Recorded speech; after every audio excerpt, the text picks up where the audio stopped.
এতদিন পর্যন্ত যারা এই দেশে অন্তত একটু হালকা পাতলায় আশায় ছিল যে বাবু আবার আসবে, 12 তারিখের পর থেকে তাদের আশা গুড়ে বালি। এই জন্য 15 তারিখে যে মানুষগুলো ফ্যাসিস্ট ছিল, স্বৈরাচার ছিল, তাদের দোসর যারা, তারা এখন অনেকে জেলখানায় আছে, এখন অনেকে পালিয়ে আছে। জেলে 8 মাস পর্যন্ত আমরা দেখতাম তাদেরকে আদালতে তুলতে হলে জামায় আদরে নিয়ে যেত। কিন্তু গত পরশুদিন যা করেছে, পেছনে হাত বেঁধে হ্যান্ডকাপ লাগিয়ে কথা বললে চড় দেবে, এইরকম একটা দৃশ্য আমরা দেখতে পাই। তার মানে প্রশাসন এখন বুঝতেছে যে না, ববুর দ্বারা আর হবে না। ববু যতই চাপাবাজি করুক না কেন, ও চাপা সব শেষ। এই জন্য এই সমস্ত মন্ত্রীদের, এমপিদের, এত বড় বড় নেতাদের সামনে প্রশাসন 2-3 হাত দূরে থাকতো, আর এখন পেছনে হাত বেঁধে চোরের মতো, ডাকাতের মতো নিয়ে যাচ্ছে। এতটুকুতে হবে না, আমার মনে হয় এদেরকে মাথায় দড়ি দিয়ে, ডান্ডা বেড়ি পরিয়ে আলেমদের সাথে যা করেছে এই 15.5 বছরে ওদের সাথে তাই করা দরকার। কামরুল টাক কালকে দেখেছেন না কি করে হাত বেঁধে পেছনে নিয়ে যাচ্ছিল, মনে হচ্ছে যে গরু চুরি করেছে। আসলে তো এগুলো চোর ছিল। আমরা চাচ্ছি এই যে এই দেশে যারা এখন খুব বেশি বেশি বলছেন যে নির্বাচন চাই, নির্বাচন চাই, প্রত্যেকেই আমরা এর পক্ষে আছি। কারণ এই দেশে যতদিন নির্বাচিত সরকার না বসবে ততদিন পর্যন্ত অনেকের ষড়যন্ত্র বন্ধ হবে না। এটা বন্ধ করার জন্য নির্বাচিত সরকার মাস্ট বি দরকার। কিন্তু তার চাইতেও আগে দরকার যে 2732 জন মানুষ জীবন দিল, তাদের রক্তের অন্তত কিছু দেখানো। কেন তারা রক্ত দিয়ে গেল? কোনো কাজ নেই? আপনি কি মনে করেন আবু সাঈদের জীবনের কোনো দাম নেই? মুগ্ধর জীবনের কোনো দাম নেই? রায়হানের জীবনের কোনো দাম নেই? তার জীবনও আমার আপনার মতো নিজের কাছে এরকম মূল্যবান। সম্মানিত ভাইরা, আমরা চাচ্ছি সবচাইতে বেশি যে মানুষগুলো এই 15.5 বছরে পৃথিবীর নিকৃষ্ট মানুষ যে 6 জনের নাম বললাম, তার ভেতরে আর একজন যিনি পালিয়েছেন। আপনি এখন ইন্টারনেটে সার্চ দেন, 6 জনের নাম আসবে পৃথিবীতে নিকৃষ্ট মানুষ তারা। তার ভেতরে নরেন্দ্র মোদী একজন। আমি নাম নিলাম না, আমাদের দেশেরটা বদনাম হয়ে যাবে, এখন রেকর্ড হচ্ছে তো, ওইটাও একজন। মানুষ এত খারাপ হতে পারে, এত নিচে নামতে পারে। কয়েকদিন আগে একটা ভিডিও ছেড়েছিল, হ্যাঁ দেশের মানুষ শুধু আমারই গালি দেয়, আমারই দোষ, আমি সব একা খেয়েছি, আর কেউ খায়নি। আমার ছোট বোন যে এত খাইলো, তারে কিছু বলে না। এরপরে শব্দ আর বলা যাচ্ছে, সবগুলো খালি খায় খায় পাঠিয়েছিল। মানে কি করেছে দেশে। আমি কয়েকদিন আগে মালয়েশিয়া, সিঙ্গাপুর, থাইল্যান্ডের দেশগুলোতে ছিলাম। এই শয়তানরা অধিকাংশ গুলো ওই দেশগুলোতে পালিয়েছে, কিন্তু ওই সাহেব পাড়া বানিয়েছে, থাকে না। সেকেন্ড হোম যেখানে, সেখানে তালা লাগানো, থাকে হচ্ছে হোটেলে। যে হোটেলে উঠে দেখি নিচে 2 জন বসে চা খাচ্ছে। কি গো হুজুর, আমরা আগেই পালিয়েছি। পালালেন কেন? এমন কাজ কেন করা লাগবে যে অন্তত চেয়ার শেষ হলে পালানো লাগে? আর আপনি পালিয়ে হোটেলে কয়দিন থাকবেন?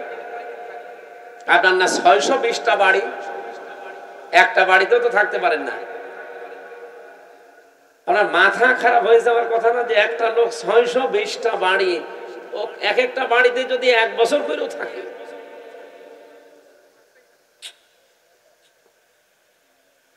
এই টাকাগুলো বাইরের দেশে পাচার না করি, এগুলো যদি বাংলাদেশে কর্মসংস্থান তৈরি করতেন। 36 লাখ যুবক এখন বেকার বাংলাদেশে। এই মানুষগুলো দেখলাম বাইরের দেশে যে রাস্তা ঝাড়ু দেয়, রুটি বানায়, থালা বাসন মাজে, পায়খানা ছাড়বে। এরা দেশে টাকাগুলো পাচার না করলে এই দেশের টাকা দিয়ে সম্মানজনক কর্মজীবন তৈরি করা যেত। কিন্তু নিজেও এখন আর ভোগ করতে পারছেন না। আমাদের কপালেও আপনারা আগুন লাগিয়ে গেলেন। কি ঋণ এখন জানেন? এই দেশে এখন কেউ জন্ম নিলে 1,02,000 টাকা ঋণ তার মাথার উপর, অথচ এগুলো সব জন্য দায়ী এই 1628 জন মানুষ মাত্র। এই 1628 জন যদি ঠিক হয়ে যেত না, এই দেশটা মালয়েশিয়ার মতো ঠিক 2004 সাল থেকে দাঁড়িয়ে যেত। মালয়েশিয়ার মতো দেশ এই বাংলাদেশের চাইতে প্রায় 5 ডবল এত বড় দেশ, অথচ এরকম সমতল ভূমি খুব কম, শুধু পাহাড় আর পাথর। এরকম একটা দেশকে মাহাথির মোহাম্মদ দাঁড় করিয়ে দিয়েছে বিশ্বের বুকে আছে। আর আমরা যে জায়গায় ছিলাম আরো নিচে নামতেছে, বলে ডিজিটাল হয়েছে। কিসের ডিজিটাল? টাল হয়ে গেছে।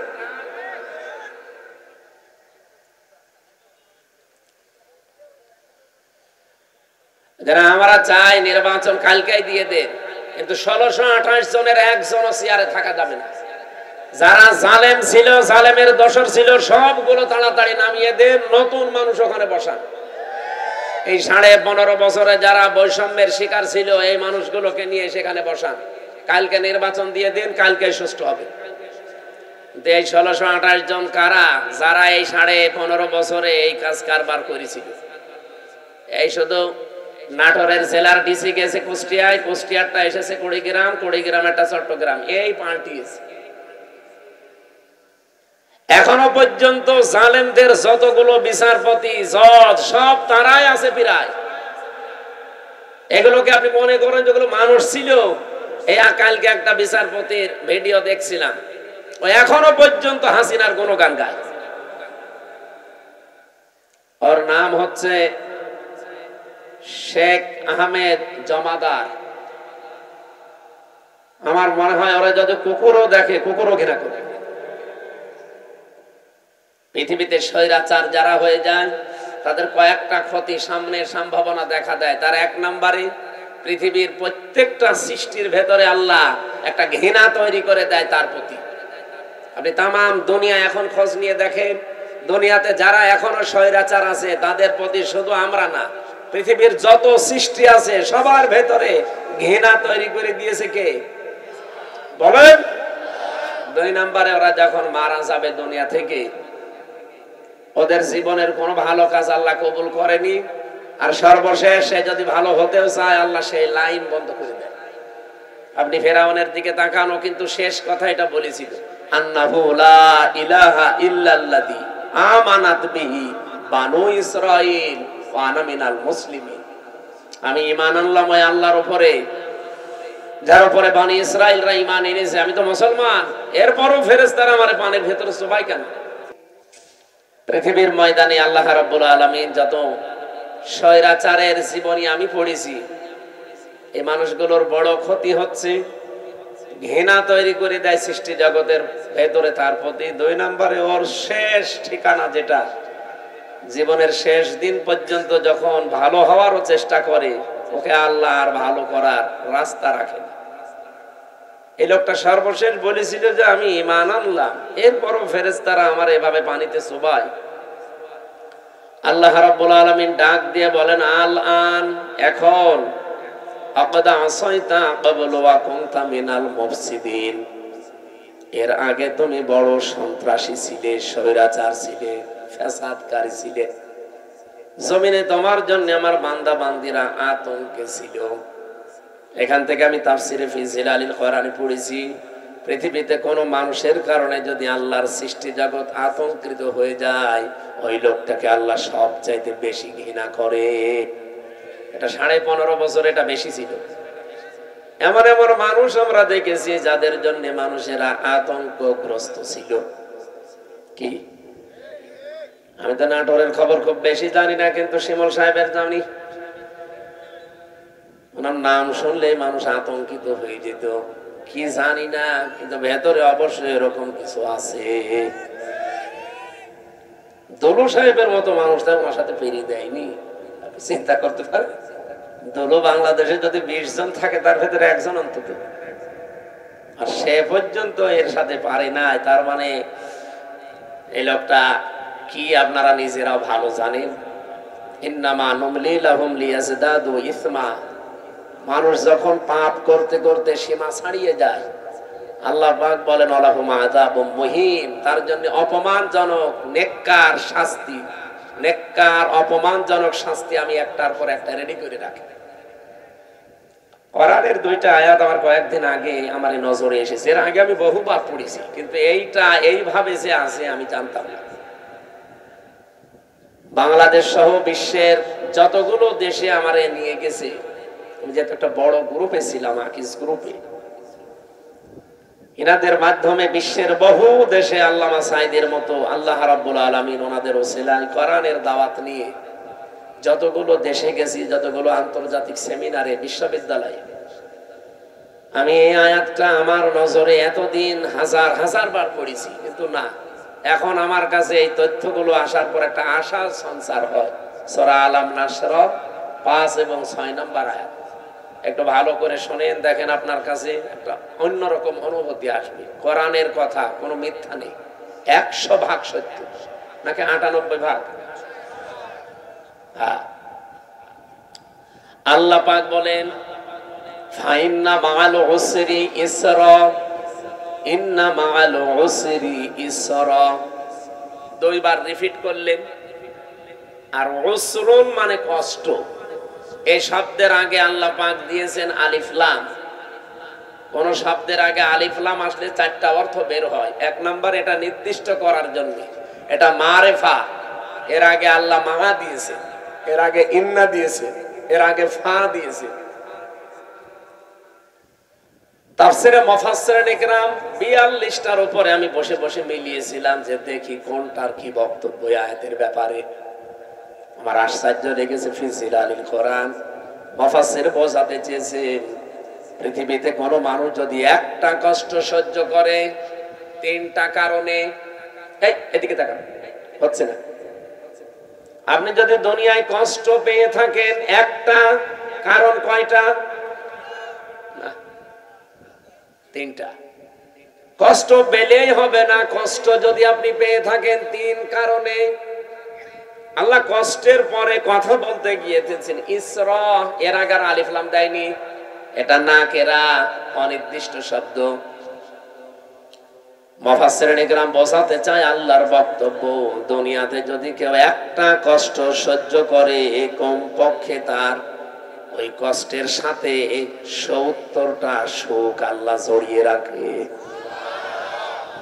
এ পর্যন্ত আপনারা কিছুই বোঝেননি, আন্দাজে সুবহানাল্লাহ বলেছেন। এবার আমি ব্যাখ্যা দেখছি, টিকায় পড়েছিলাম, একটা কষ্ট যদি কেউ সহ্য করতে পারে দুনিয়ার এই ময়দানে, কারণ কয়টা বললাম? বলেন বলেন।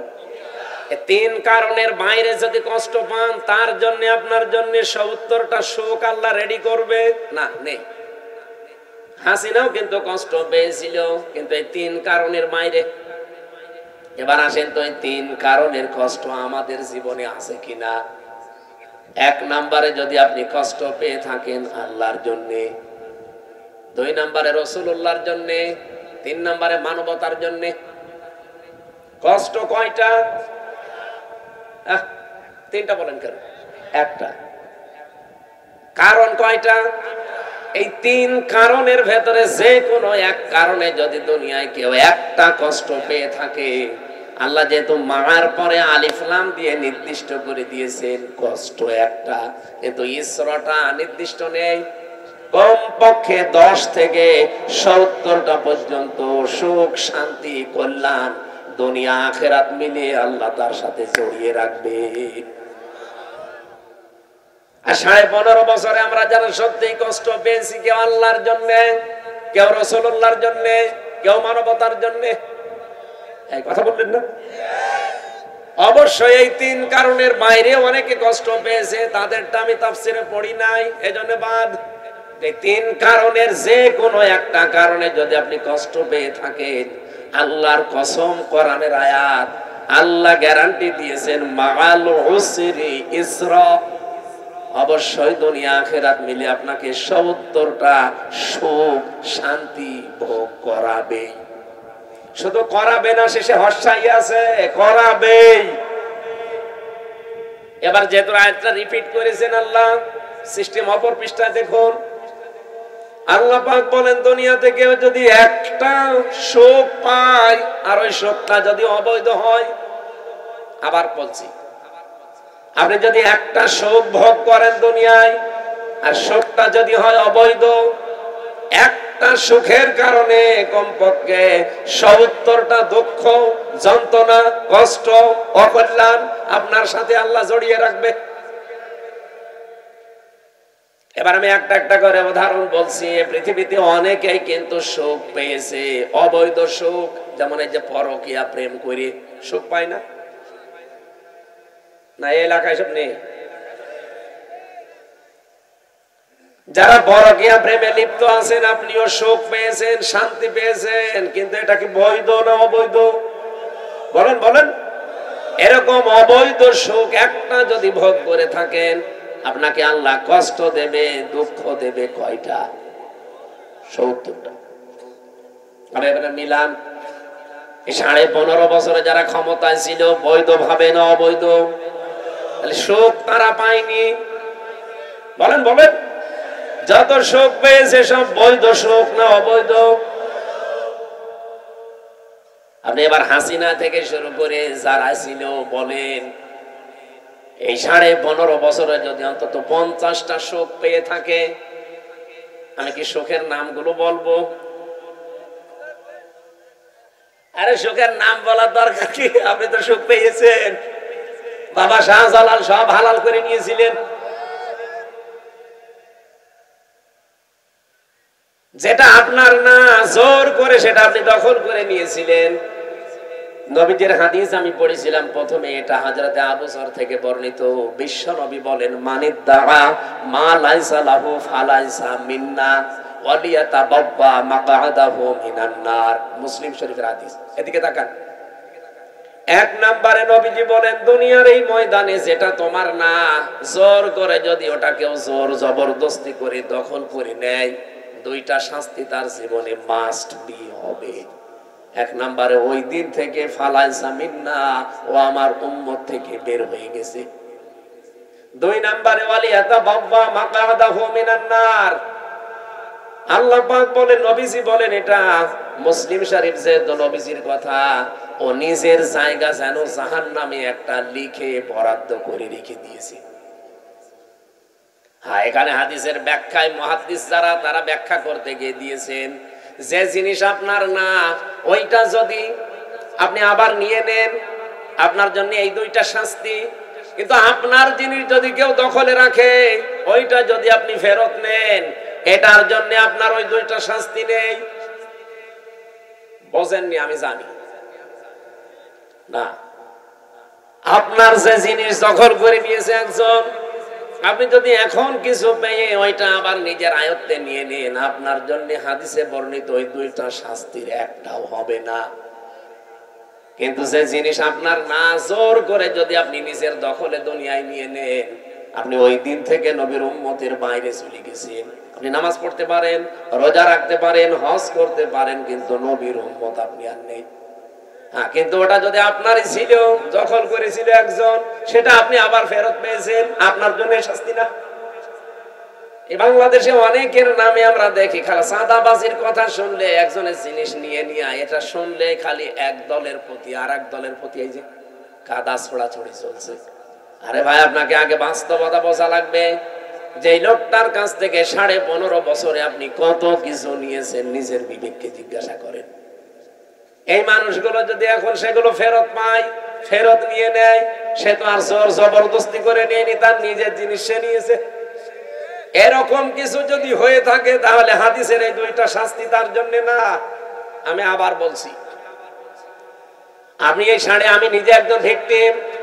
এই 15.5 বছরের ভেতরে, বিশেষ করে 3 বছর জেলে থাকাকালীন, আমার বাবার বৈধ সম্পদ, এবং আমি চাকরি করতাম আকিজ গ্রুপে, খতিব ছিলাম, সেখান থেকে তারা অবৈধভাবে বহু টাকা এমনিতেই নিয়েছিল। নাকি আমার কাছে টাকা পাইতো?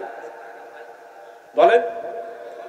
আমার ধরার পরে বলেছিল 50টা মামলা দেব, এক্ষুনি 10 লাখ টাকা দেওয়া লাগবে। বাবা তো গ্রাম্য মানুষ, জমি জায়গা বিক্রি করে যা তা করে ওরে 8 লাখ সঙ্গে সঙ্গে দিয়েছিল। ও শয়তান, তারপরও আরেকটা মামলা দিয়েছে। এভাবে খ্যাপে খ্যাপে বাবার কাছ থেকে প্রায় 32 লাখ টাকা নিয়েছে। আকিজ গ্রুপের কাছেও নিয়েছে প্রায় 30-32 লাখ। 3 বছরে বলেন তো এত টাকা যারা নিল ওই টাকার মালিক তো তারাই, আর ওগুলো বৈধ মালিক। এখন যদি ওই টাকাগুলো আমি ফেরত চাই আমার অন্যায় হবে, কারণ জিনিস তো আমারই। আপনি তো জোর করে জবরদস্তি করে উল্টাপাল্টা মামলা দিয়ে টাকাগুলো নিলেন। এখন আপনার বিরুদ্ধে মামলা দিলে ওই টাকা যদি সরকার আমারে ফেরত দেয়, আমার দোষ কিসের? আমার জিনিস আমি ফেরত পেয়েছি। কয়েকদিন আগে যে সিরাজগঞ্জ গোল চত্বরে বসেছিলাম, তারেক জিয়া সাহেবের গ্রামে গিয়েছিলাম এক মাহফিলে, গাবতলী থানা না, ওই গ্রামে গিয়েছিলাম আগস্টের 5 তারিখের আগে। স্টেজ থেকে তাড়তে তাড়তে মাঠের ভেতরে ওসি সহ আমারে প্রায় 1-1.5 কিলোমিটার তাড়িয়েছে, পা মা কেটে ওই দিয়ে আমার গাড়িটা ড্রাইভারটা ধরে আটকে রেখে দিয়েছিল। পরবর্তীতে যাদের পাঠালাম তাদের বলেছে টাকা দিতে বলেন। কিসের টাকা? দেওয়া লাগবে। 1,13,000 টাকা গুছিয়ে দিয়েছিল বিভিন্ন জায়গা থেকে। ওই দিন তো আমি নিজেই পালিয়ে বেড়াচ্ছি।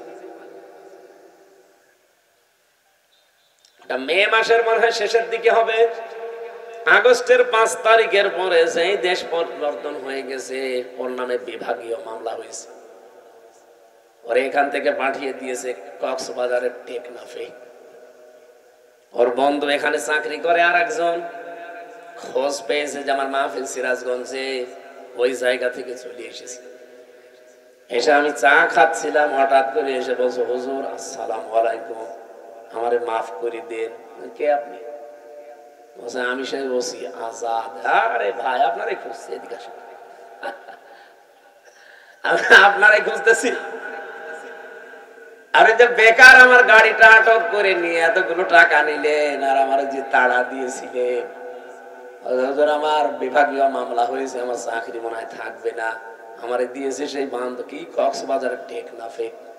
আমি অনেক কষ্ট করে এসেছি আমার এই বন্ধুর মাধ্যমে খোঁজ নিয়ে, আপনি আমারে মাফ করে দিয়েন। কোন অনুষ্ঠানে যেন অন্তত আমার নামে কিছু বললেন না। আমি কিছু বলবো না, আগে টাকা ফেরত দেন। আচ্ছা টাকা নেই, টাকা নেই তো কিসের মাফ? 7 দিন সময় দিলাম, টাকা ফেরত দেওয়া লাগবে। আপনাদের নাটোরের সন্তান একজন ছিল আব্দুল বারী রশিদি, এই যে সিংড়ায় বাড়ি, ওই ভাইয়ের গাড়ি আটকিয়েছিল। ওনারা যেই বলেছে ভাই 7 দিন সময় দিলাম, টাকা ফেরত দেওয়া লাগবে, নয়তো কিন্তু আমি এখন যে ডিএমপি কমিশনার আছে সাজ্জাদ হোসেন, আমি কিন্তু জায়গা মতো বলবো, আত্মীয় আমার, হুজুর টাকা দিয়ে দেবো। 7 দিন পরে 1 লাখ টাকা ফেরত দিয়েছে। বাংলাদেশের মনে হয় এটাই প্রথম ইতিহাস যে পুলিশ টাকা ফেরত দেয়। আমি তো এর আগে পুলিশ টাকা ফেরত দেয় শুনিও নি, দেখিও নি, তা আমি অলরেডি পেয়েছি। আর 13,000 হুজুর এটা মাফ করাই লাগবে, যা ওর মিষ্টি খেতে দিলাম। হয়তো পুলিশ দাঁড়িয়ে আছে। পুলিশ কারো কাছ থেকে টাকা নিলে ফেরত দেয়, এটা প্রথম ইতিহাস।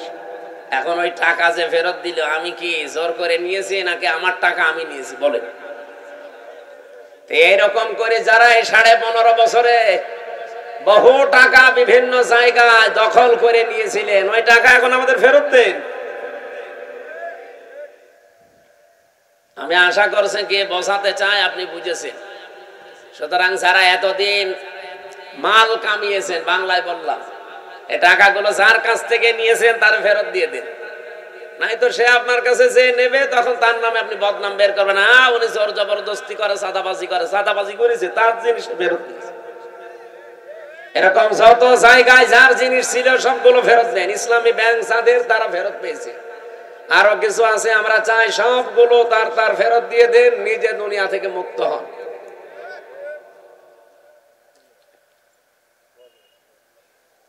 একজন ওসিকে পেয়েছিলাম জেলখানায়, আমি তো ফাঁসির কন্ডেম সেলে থাকতাম সব সময়। উনি আমার এসে একদিন বলছে, হুজুর আপনি তো তওবার কথা বলেন। আমি ওখানে ভেতরে ওই ওয়াক্তীয় নামাজ পড়াতাম, আমার পেছনে নামাজ পড়ার জন্য অনেকে আসতো। নামাজের পরে 2-3 মিনিট করে কথা বলতাম। একদিন তাওবার বিষয়ে কথা বললে উনি আমারে বলছে, হুজুর আমি একটা তাওবা করেছি, দেখেন তো আমার তাওবা হয়েছে কিনা। কি? সেই যে নির্বাচন গেল, আমি বাইরে ছিলাম, এখন আমার 8 বছর জেল, একটা হত্যা মামলার। আমি ওই সময় রাত 12টার পর থেকে আমার লোকজন নিয়ে ভোট কাটা আরম্ভ করেছিলাম। ফজরের আজান পর্যন্ত কাজ কাম করিয়ে সব জায়গা মতো পাঠিয়ে দিয়েছি। এরপরে গোসল করার পরে ওযু করে 2 রাকাত তাওবার নামাজ পড়ে বললাম আস্তাগফিরুল্লাহ। আমার এই তওবা কি হয়েছে? না, আপনার ইয়ার কি হয়েছে? এটা কি তওবা বলে? আপনি কি আল্লাহর কাছে দোষ করেছেন যে আস্তাগফিরুল্লাহ পড়ছেন? আপনি তো দোষ করেছেন হামজার কাছে। একটা এমপি বানাতে 3.5 লাখ 4 লাখ হামজা লাগে, হামজার বউ লাগে। এই কথা বলছেন না কেন? আপনি তাদেরটা নিজে সব একা দিয়ে দিলেন, আর এখন বলছেন আস্তাগফিরুল্লাহ। আপনার মাফ হতে পারে, তাওবা কবুল হতে পারে যদি বের হওয়ার পর ওই 3.5 লাখ 4 লাখ হামজা আর হামজার বর কাছে যে বলবেন যে এই ভুল করে ফেলেছিলাম, আমারে মাফ করে দিন। তারা মন থেকে যদি বলে ঠিক আছে মাফ করে দিলাম, আপনি মাফ পাবেন। আর তারা যদি বলে না কিসের মাপ, আপনাকে আমরা থাপড়াবো, প্রত্যেকে একটা করে থাপ্পড় দেবো, তাই খাবেন। কি কথা বলছেন কেন? দুনিয়ায় বিচার যদি না হয়, কিয়ামতের দিন আল্লাহ নিজে বিচার করবে। কারণ আপনি তারা আল্লাহর হক নষ্ট করেননি, হক নষ্ট করেছেন হক বলে বান্দার হক। আপনার জন্য আমার আফসোস, আপনি হয়তো 8 বছর জেল খাটার পরে বের হয়ে যাবেন, বের হয়ে দেখবেন অনেক হামজা দুনিয়া থেকে মারা গেছে। কি অনেক হামজার বউ দুনিয়ায় নেই, তারাও মারা গেছে। আপনি তাদের কাছে মাফ চাবেন কি করে? এটা আপনার জন্য সবচাইতে বড় ভয়ঙ্কর বিষয়। 15.5 বছরে যারা অবৈধ সুখ পেয়েছেন, একটা আপনার জন্য 70টা অপমান অপেক্ষা করছে। এই কথা বলে থাকেন, আমি এটা বানিয়ে বলছি। সূরা আলাম নাসরা 5 এবং 6 নম্বর আয়াত বাড়িতে মিলিয়ে দেখবেন এই কথাগুলো আছে। দুনিয়াতে যদি কেউ অবৈধ একটা সুখ ভোগ করে থাকেন, মাস্ট বি তার জীবনে কমপক্ষে 70টা অকল্যাণ, দুঃখ, কষ্ট আমার আল্লাহ এর সাথে সাথে রেডি করে রেখেছেন। এই জন্য আল্লাহ মার পরেই দিয়েছেন ওযু। আল্লাহ মাটা না দিলে অর্থ হয়ে যেত ইন্নাল উসরি ইসরা, অর্থ হয়ে যেত। কেন আল্লাহ ইন্নার পরে মা দিলেন? আমি চিন্তা ভাবনা করে কোরআন পড়ি, আন্দাজে কোনো বিষয় আমার ভেতরে যায় না, আমি পড়িও না ওইভাবে যে আমি পড়িয়েই যাব, আন্দাজে না। যে কোনো শব্দ নিয়ে আমি চেষ্টা করি এর একেবারে নিচে যাওয়ার। আমার এই ছোট্ট মাথার ভেতরে এখন এই গবেষণাটা এসেছে, দুনিয়ায় যদি কেউ একটা অবৈধ সুখ ভোগ করে থাকেন, আল্লাহ পাক দুনিয়া আখিরাত মিলে আপনাকে অপমান করবে কমপক্ষে 70টা। এতদিন যারা এগুলো ভোগ করেছেন, বলেন তো এই 15.5 বছরে যদি 50টা সুখ ভোগ করে থাকেন, তাহলে এক একটা 70টা হলে 50টা সুখ ভোগ করলে কতগুলো অপমান? হ্যাঁ, 350, 3,500, 3,500 দুঃখ, কষ্ট, অপমান ও কল্যাণ আপনার দুনিয়াতে আখিরাতে মিলে আল্লাহ দান করবে। তারপরে চট করে ঢুকে পড়বেন, অবশ্যই এখনই চট করে চলে আসবে। আরে ভাই, এতগুলো দুঃখ আপনি কে নেবে? আপনার কি, আপনার তো বাবা নেই, বাবা কি ভোগ করবে? আপনার জীবনে ভোগ করা লাগবে। এক একটা সুখ ভোগ করার কারণে কি সুখে ছিলেন এবার নিজে মিলান। 15.5 বছরে যারা সুখ পেয়েছেন, একটা অবৈধ সুখের কারণে 70টা করে কষ্ট আপনার পেছনে লেগে আছে। এই জন্য মা আছে, যারা আরবি গ্রামার বোঝো জিজ্ঞাসা করেন। আমি আবার বলছি, দুনিয়াতে সত্যি যদি আমরা কেউ আল্লাহর জন্য কষ্ট পেয়ে থাকি, মানবতার জন্য কষ্ট পেয়ে থাকি, রাসূলুল্লাহর জন্য কষ্ট পেয়ে থাকি, একটা কষ্টের জন্য কমপক্ষে দুনিয়া আখিরাতে 70টা সুখ আল্লাহ রেডি করে রেখেছে। এই জন্য আমরা আশায় বুক বাঁধি, যত কষ্ট এই দেশের মানুষেরা আল্লাহর জন্য, রাসূলুল্লাহর জন্য, ইসলামের জন্য, মানবতার জন্য সহ্য করেছি, আগামীর এই দেশ আমার আল্লাহ অবশ্যই অবশ্যই কোরআনের হাতে দেবেন। কোরআনে কারীম দিয়ে যদি এই দেশটা চলে, এর ভেতরে 500 আয়াত আছে শরীয়তের বিধান, 6,666টি আয়াতের মাত্র এই 500 বিধান যদি দেশে রাষ্ট্রীয়ভাবে কায়েম হয়ে যায়, আপনি দেখবেন এই দেশটা একটা মিনি জান্নাত হয়ে গেছে। মরণের পরে জান্নাত পাওয়া যাবে সেটা তো অনেক পরে।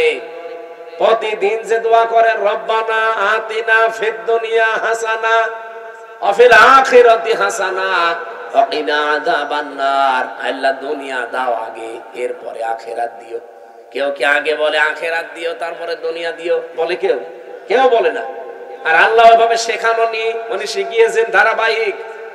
কাবা শরীফে গিয়ে দেখলাম রুকনে ইয়ামিনি থেকে শুরু করে হজরে আসওয়াদ, এই জায়গাটা লক্ষ লক্ষ হাজিরা যাবার সময় এই আয়াতটা পড়ছে, রব্বানা আতিনা ফিদ দুনিয়া হাসানা ওয়া ফিল আখিরাতি হাসানা ওয়া কিনা আযাবান নার। বলেন আমিন।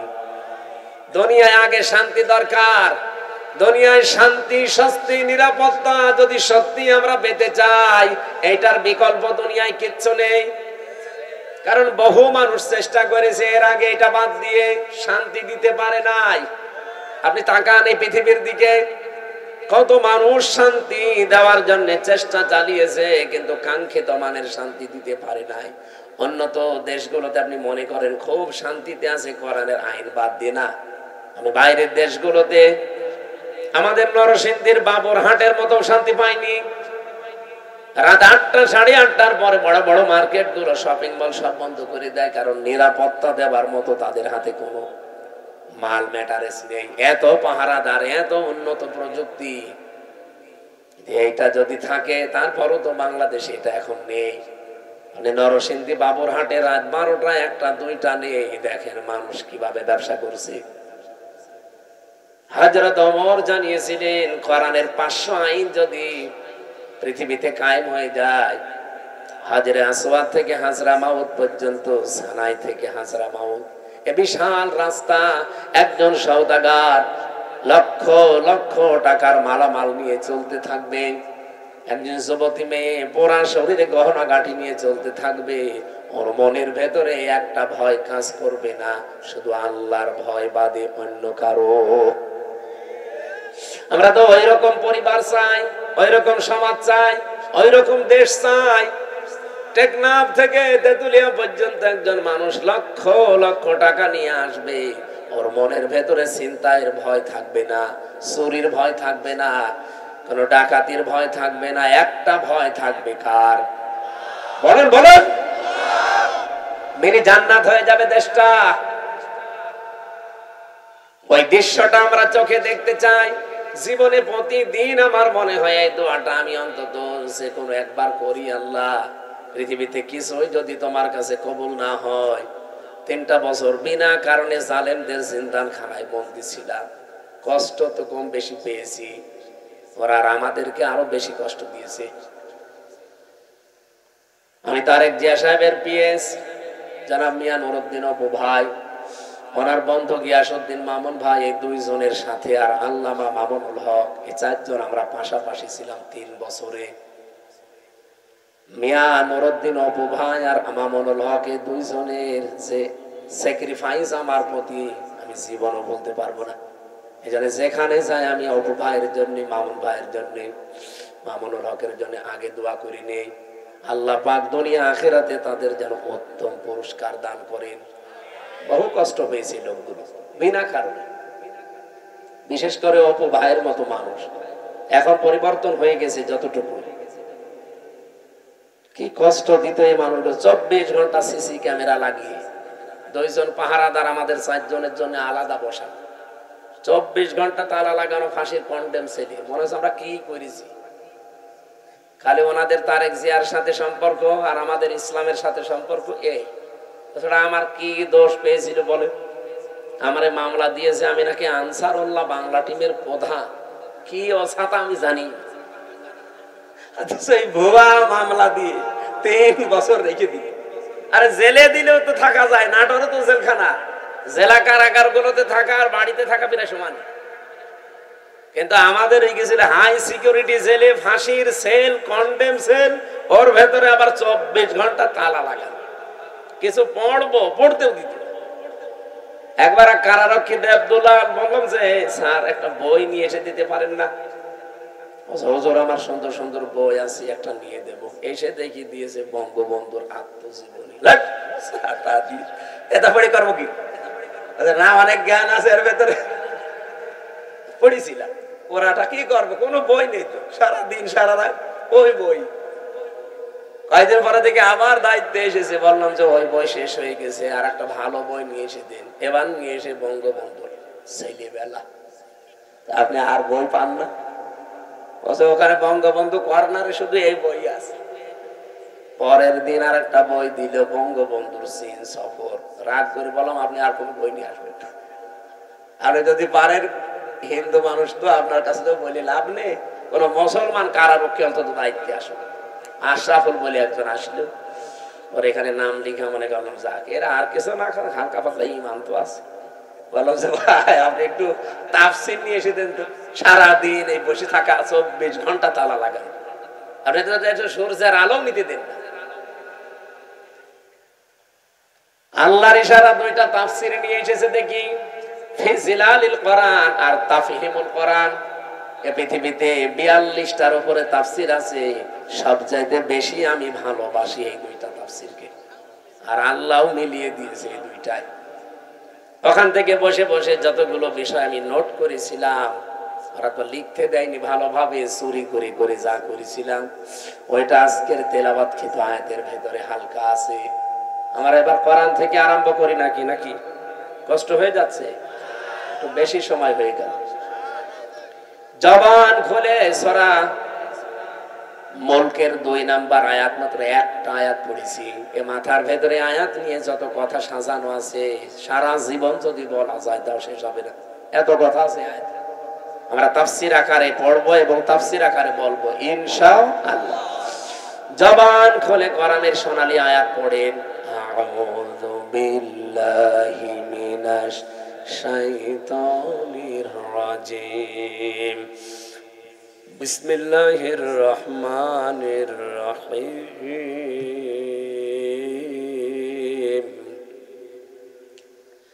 الذي خلق الموت والحياة ليبلوكم أيكم أحسن عملا وهو العزيز الغفور صدق الله العظيم। কোন সূরা জানো? মুলক। মুলক মানে রাজত্ব, মুলক মানে আমরা যাই ভাবি যাই করি না কেন, যাই চিন্তা ভাবনা আমাদের থাক, বিভিন্ন রাজনৈতিক দল করার কারণে আলাদা চিন্তা ভাবনা থাকতে পারে, কিন্তু রাজত্বের আসল মালিক কিন্তু আল্লাহ। এটা আপনাকে বিশ্বাস করা লাগবে। যদি এর ভেতরে অন্য কেউ ঢোকে আপনি মুশরিক। এই কথা বলেন, রাজত্বের মালিককে ক্ষমতায় পৃথিবীতে কেউ দিতে পারবে না। আপনাকে ক্ষমতায় দিতে পারবে শুধুমাত্র আমার আল্লাহ। আপনার যদি অন্য কোন বিশ্বাসের ভেতরে ঢোকে যে না আমেরিকা আমারে পারবে, ভারত আমারে পারবে, জনগণ আমারে পারবে, আল্লাহর কসম আপনার ঈমান শেষ, আপনি মুশরিক হয়ে গেছেন। কিয়ামতের দিন আমল লাখ লাখ যদি মানুষের কমও থাকে, কিন্তু ঈমানটা যদি তার নির্ভেজাল থাকে, আমার আল্লাহ তারে মাফ করে দেবে।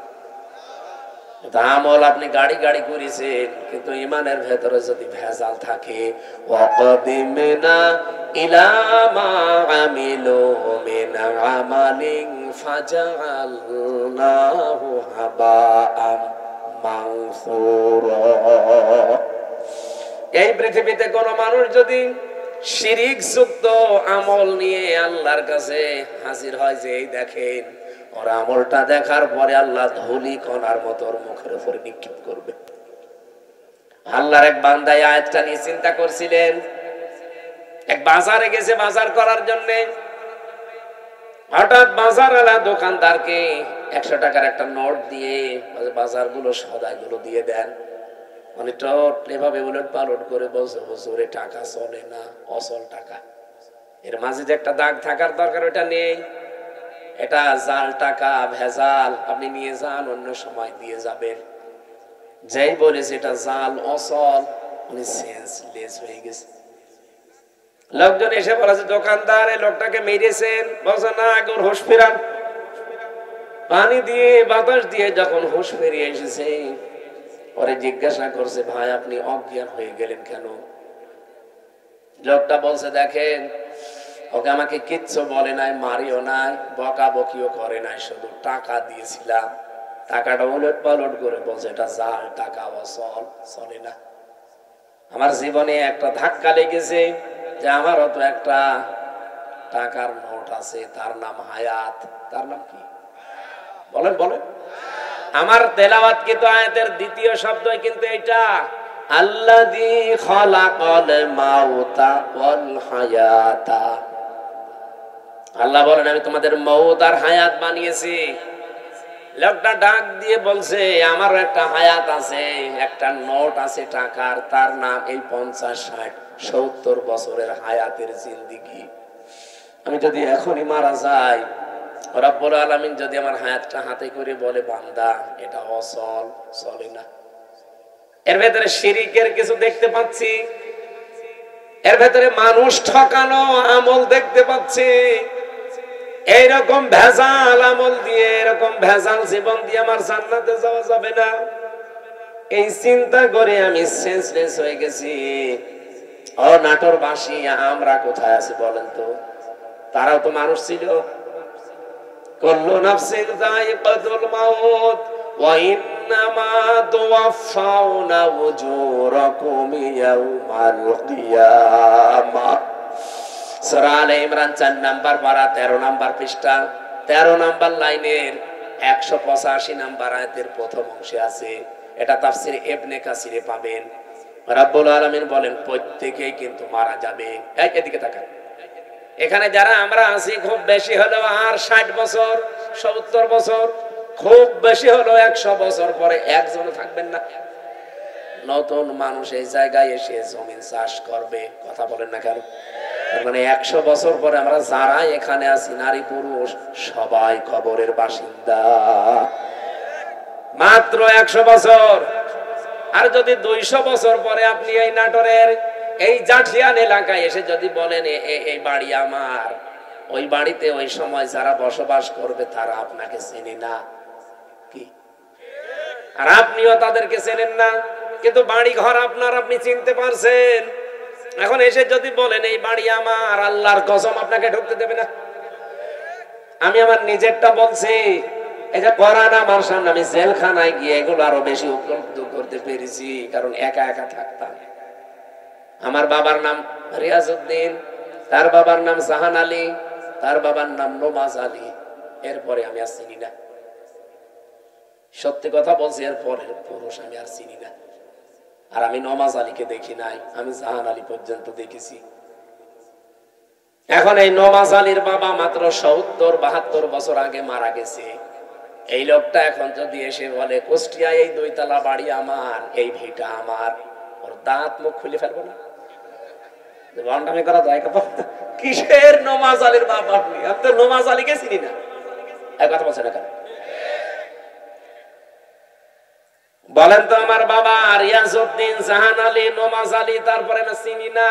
আমি তাও 3 পুরুষ পর্যন্ত বললাম। এ ভাইরে জিজ্ঞাসা করুন তো, 3 পুরুষও পারবে না? 2টা পারবে মনে হয়। তাহলে ওনার 3 পুরুষের আগে 4 নাম্বারটা যদি এখন এসে নাটোরে ওনার বাড়িতে বলে যে এটা তো আমার বাড়ি ছিল, আমি এখানে থাকতে চাই, কসম আল্লাহর যত বড় দাড়ি হোক ও বাড়ি উঠতে দেবে না। বলো আপনার জায়গা না থাকলে মসজিদে থাকেন, সকালবেলা চলে যান। এই যে পাশের জেলা রাজশাহী, 3 দিন আগের ঘটনা কি ঘটেছে দেখেছেন? 4টা ছেলে মেয়ে ডক্টর, অথচ ট্রেনের নিচে মাথা দিয়ে মরে গেল। 4টা ছেলে মেয়ে, 8 মাস আগে তার বউটা মারা গেছে। না আমি শুধুমাত্র ওই ছেলে মেয়েকে দোষ দেই না, বাবারও দোষ আছে।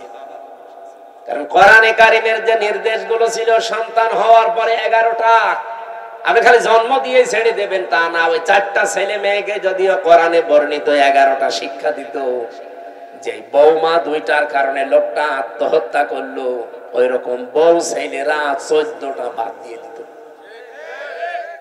আমাদের জাতির পিতা হযরত ইব্রাহিম আলাইহিস সালাম তার সন্তান ইসমাইলকে বলেছিলেন যে তোমার ঘরের চৌকাঠটা পাল্টিয়ে ফেলো, তার মানে তোমার এই বউর আচরণ ভালো না, এরে পাল্টিয়ে ফেলো। উনি কিন্তু বুঝে ফেলেছিলেন যে বাবার মনে দুঃখ দিয়েছে। এইজন্য এখানে একটা মাসলা বের হয়, আপনার বাবা যদি ইসলামী কোনো কারণে আপনার বউ বাদ দিয়ে দিতে বলে, বাবার কথা অনুযায়ী বউ বাদ দেওয়া যায়, কিন্তু চার কারণে। আপনি বাবা ওই যে যৌতুকের টাকা পাইনি এই জন্য বাদ দিতে বলছে, ওই রকম বাবার কথা মানা যাবে না। এরকম বাবা আছে না, যে চাহিদা ছিল সে পর্যন্ত হয়তো পূরণ করতে পারেনি। এমনকি অনেকে এই যে বরযাত্রী নিয়ে যাওয়ার সময় ছেলের বাবা এই কথা বলে যে বিয়ায় আমি কিচ্ছু চাই না, শুধু 500 লোক খাওয়াবেন। আপনি কি ফকির নাকি? আর বরযাত্রী যাওয়ার এই সিস্টেমটা বন্ধ করা দরকার। এটা ইসলাম না, এটা হিন্দুদের কালচার। কোথায় পেয়েছেন এই সিস্টেম? বরযাত্রী ইসলামে আছে, ইসলামে আছে অলিমা। অলিমা ছেলের বাড়ি হয় না মেয়ের বাড়ি হয়? আর যে বরযাত্রী কোন বাড়ি? কোথায় পেয়েছেন ঘন্টামি? এটা বাদ দেওয়া লাগবে আজকে। যারা এখানে আছেন মুসলমান, অন্তত অন্য ধর্মের লোক নেই, আজকে থেকে হিন্দুদের এই কালচার বাদ। কোন বাড়িতে কেউ বরযাত্রীর দাওয়াত দিলে যাবেন না। বলে না হারাম, আমি খাবো কোন কারণে? কারণ মেয়ের বাবা যদি মন থেকে আপনাকে কিছু না দেয়, যা নেবেন একটা পান নিলেও পানটাও হারাম। আর আপনি মরণের খাওয়া খানছে, 10 পিস করে গোস্ত খায়, তারপরও বলে না কিছুই হয়নি। তোর হবে কি করে? ও তো রাক্ষস। বরযাত্রী যাওয়া যাবে? গিয়েছেন কোনদিন? এটা বন্ধ করা লাগবে। অলিমা করবেন, অলিমা করা যায় যাচ্ছে। আমি এই কথাটা 3-4 বার বলতাম না, কারণ আমার ছেলে নেই, আমার 3টা নেই, আমার আবার বাঁচা লাগবে না। যদিও ইসলামেও আছে, তারপরও আমার নিজেরও বাঁচা লাগবে ভাই। বারবার করে বলছি বরযাত্রী যাওয়া, অলিমা করা হয় ছেলের বাড়িতে, ছেলের বাবারা বুঝে না। এই যে এই লোকটা ট্রেনের নিচে মাথা দিয়ে মরে গেল, এই যদি ছেলে মেয়েকে আল্লাহর পরে মা বাবার স্থান, এটা যদি কোরআন থেকে হাদিস থেকে ছোটবেলা থেকে শিখাতো এই দিনটা, তাহলে এই 2টা ছেলে ওর বউ দরকার হয় বাদ দিয়ে দিত, তারপরও বাবাকে ভাবে বাড়ি থেকে বের করে দিত। লোকটা সারাদিন বাড়িতে জায়গা পায়নি, শেষ পর্যন্ত স্টেশনে না খেয়ে সারাদিন ছিল, সকালবেলা যে মরে গেছে। এরকম সন্তান যেন কারো না হয়। আরে সন্তানের তো শুধু দোষ না ভাই, আপনি ওইভাবেই তৈরি করেছেন তাকে। আল্লাহর পরে যে আপনার স্থান সে তো জানেই না। এখানে মাসলা হচ্ছে বাবার কথা যদি শরীয়ত সম্মত হয়, বাবা যদি বলে বউ রাখা যাবে না, এর ভেতরে আমি শরীয়তের এই জিনিসগুলো ভুল পাই, তাহলে বাদ দিয়ে দেওয়া লাগবে। কিন্তু মায়ের কথা শুনে বউ তালাক দেওয়া যায় না। এই মাসলাটা মনে রাখবেন। বাবার সম্মান কিন্তু মায়ের চাইতে খুব বেশি না, 3 গুণ বেশি মায়ের মর্যাদা। কয় গুণ? কিন্তু মায়ের কথা শুনে কেউ বউ তালাক দেওয়া জায়েজ নেই, কারণ শাশুড়ির সাথে আর বৌমার সাথে সম্পর্ক মেয়ে আর মায়ের মতো জীবনও হয়নি, হবেও না। আর যেখানে হয় সেটা একেবারে সোনায় সোহাগা। শাশুড়ি যারা এসেছেন, বৌমা যদি আপনার ছেলেকে ভালোবাসে বেশি, তার সাথে অন্তত অন্তরঙ্গ থাকে বেশি, অনেক শাশুড়ি বলে আমার বৌমা আমার ছেলের দখল করে ফেলেছে। আরে আপনার তো নামাজের সেজদায় পড়ে শুকরিয়া আদায় করা দরকার যে আপনার ছেলে অন্তত শুধু বউ নিয়ে ব্যস্ত থাকে, অন্য জায়গায় লাইন করে না। ছেলের সুখের জন্য একটু ছাড় দেওয়া যায় না? এখানে যারা শাশুড়ি বসে আছেন, অবশ্যই আপনাকে ছাড় দেওয়া লাগবে, কারণ আপনার ছেলের সুখের জন্য 10 মাস 10 দিন আপনি কষ্ট করেছিলেন, 22 থেকে 25 বছর একাধারে কষ্ট করলেন। এখন আরেকজনের হাতে অন্তত সে আছে, তার সুখের জন্য একটু স্যাক্রিফাইস করা লাগবে আপনাকে। এরকম শাশুড়ি আমরা চাই। এরকম মা আমাদের দরকার নেই। এই মার এদিকে মন পাওয়া যায় না, ওদিকে বর মন পাওয়া যায় না, শেষে আমরা রোগী হয়ে যাই। এরকম পরিবার দেশে নেই? বলেন নেই না? সম্মানিতা শাশুড়ি যারা আছেন, আপনাদের আমি হাতে পায়ে ধরে বলছি, আপনার বৌমার সাথে আপনি মেয়ের মতো ব্যবহার করেন। পরিবারে হানকা শান্তি আনতে হলে এটা আপনার লাগবে। খালি খাই নাই এ করে করে যে অশান্তি তৈরি করে রাখেন ছোটখাটো জিনিস নিয়ে। হয়তো বৌমার জন্য 1000 টাকার যে একটা শাড়ি কিনেছে, মায়ের জন্য 800 টাকা দিয়ে 200 টাকা কম বেশি, এই ঝগড়া চলছে। আমি কি বেশি বলে ফেললাম? এরকম পরিবার দেশে নেই? আপনি মনটা উদার করতে পারেন না যে আমি তো সারা জীবন অন্তত ভোগ করেছি, এখন যুবতী মেয়ে ওরা করুক, আর আপনার বাইরের মানুষ তো আপনার ছেলের অন্তরঙ্গ, একটু শান্তিতে থাকলে আপনার ছেলেও শান্তিতে থাকবে। বহু পরিবার এরকম অশান্তি দেখি শুধুমাত্র এই শাশুড়ির ছোট মনের কারণে। নাকি নাটোরে আমার মনে হয় বেশি বলা হয়ে গেল। আছে এরকম মানুষ, আমি জানি। সম্মানিতা মা বোন যারা এসেছেন, বিশেষ করে পুত্রবধূ, আপনি আর 100 বছর পরে বললাম তো থাকবেন না, আল্লাহর কসম, দুনিয়া যেহেতু থাকার জায়গা না, শাশুড়িকে নিজের মায়ের মতো ভাবতে শুরু করেন আজকে থেকে। এত মুরব্বী মানুষের কিছু উল্টা পাল্টা হতেও পারে, নিজের মা বাবা ভুল করলে তো মাফ করে দেন। আর অন্যের মা এখন মনে করছেন শাশুড়ি তো আমার মা না, কিছু হলে স্বামীর কানে তুলে দেন, তার মনটাও তো খারাপ হয়ে যায়। আর আমি নিজে একজন স্বামী, যত স্বামী এখানে বসে আছে প্রত্যেক স্বামীর পক্ষ নিয়ে বলতে পারি, আপনি যদি সত্যি আমার মন চান, আমার মাকে বাবাকে নিজের মা বাবার মতো আপনাকে মনে করা লাগবে, নাই তো জীবনও আপনি আমার মন পাবেন না। হয়তো উপরে উপরে আপনাকে ভালোবাসবো আমার ছেলে মেয়ের কারণে, কিন্তু জীবনও আপনি আমার মন পাবেন না। আশা করছি এটা একটু ছাড় দেবেন, নিজের মা বাবার মতো আপনি মনে করে দেখেন, দেখেন পরিবারটা একটা মিনি জান্নাত হয়ে যাবে। বিশ্বনবী জানিয়েছেন, পরিবার যখন কোন স্ত্রী লোক মারা যায় এই অবস্থায়, যে তার স্বামী তাকে দেখে বলে যে না, আমার বউ কিন্তু সত্যি আমার মন মতো ছিল। নবীজি বলেন, এই স্বামী স্ত্রীর লাশ দেখে যদি গ্যারান্টি দিতে পারে, ওই স্ত্রী জান্নাতি। নামাজ পড়ে নাই, রোজা রাখে নাই, পর্দা করে নাই, কথাগুলো এখানে নেই। খাদিজাতুল কুবরার পুরা জীবনী পড়লাম, জীবনে এক ওয়াক্ত নামাজ পড়েননি, একটা রোজা রাখেননি, জীবনে একদিনের জন্য পর্দায় থাকেননি, জীবনে একটা হজও করেননি, একটা টাকা যাকাতও দেননি। কিন্তু তাকে আমার আল্লাহ নিজে সালাম পাঠিয়েছেন। এই একজন মাত্র মহিলা পৃথিবীতে যাকে আল্লাহ নিজে সালাম দিয়েছেন। আর নিজে জান্নাতে ঘর বানিয়ে তার জন্য সুসংবাদ পাঠিয়েছেন এই একটা মাত্র মহিলা। অথচ জীবনে কোনোদিন নামাজে এক ওয়াক্ত পড়েননি, একটা রোজা রাখেননি, জীবনে একদিনের জন্য পর্দায় ছিলেন না। কারণ কি? কারণ এগুলো সব নাজিল হয়েছিল তার ইন্তেকালের পরে। কথা বোঝেন? এই বিধানগুলো সব নাজিল হয়েছিল তার ইন্তেকালের পরে, এজন্য উনি করতে পারেননি। কিন্তু আল্লাহ তাকে সালাম দিয়েছেন এবং ঘর জান্নাতে বানিয়ে আলাদা তার জন্য পাঠিয়েছেন।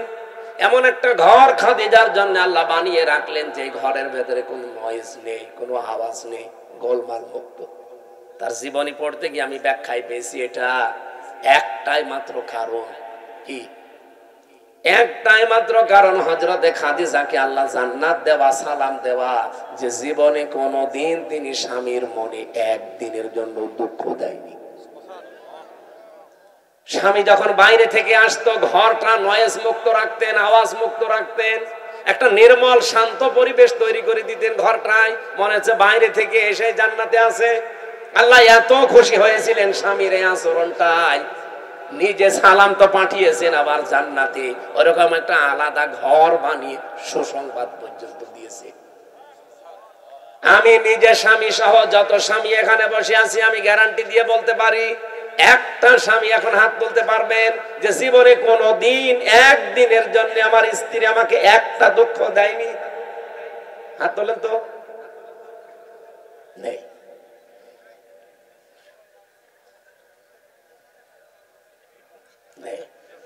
এই দুইজন তো হাত তুলতে পারে। ক্যামেরা এদিকে মারে না, আমি হাসির জন্য বলি নাই, চিন্তা করে দেখেন, আমিও হাত তুলতে পারলাম না, যদিও ম্যাডাম মনে হয় দেখছে, যা করে করুক, কপালে যা আছে হবে। কি আশ্চর্য মেয়েরা, এই যে হাজার হাজার মহিলারা বসে আছে, ওরা মনে করে নামাজ পড়লে, রোজা রাখলে আর কালো বোরকা পড়লে আমি জান্নাতি। কে বলেছে আপনাকে? খাদিজা তো জীবনে এক ওয়াক্ত নামাজ পড়ে, একটা রোজা রাখেনি, একটা দিনের জন্য পর্দা ছিল না। জীবনে কোনদিন একটা দিনের জন্য, একবারের জন্য স্বামীর মনে তিনি দুঃখ দেয়নি। এরকম স্ত্রী তৈরি করা দরকার না? এখানে যারা বসে আছেন, আল্লাহ যেন খাদিজার মতো তৈরি করে দেন আপনাদের। বলেন আমিন।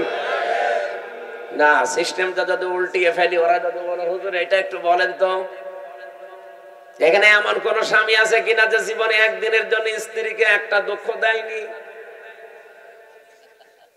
একটা প্রতিদিন 20টা করে দুঃখ দিচ্ছি। আমাদেরকে হযরতে আলীর মতো হওয়া লাগবে।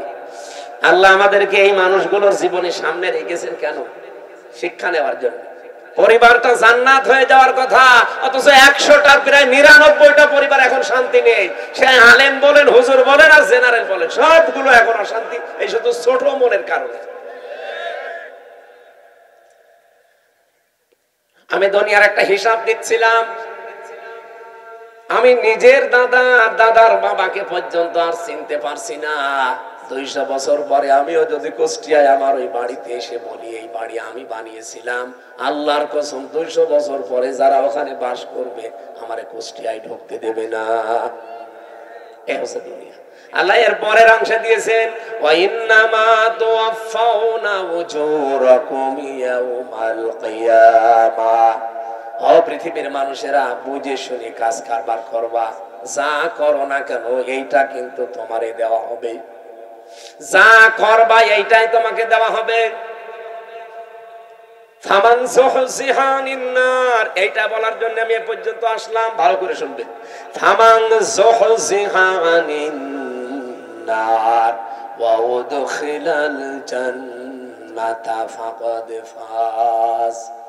এখানে আয়াতের দুইটা তাফসীর হয়।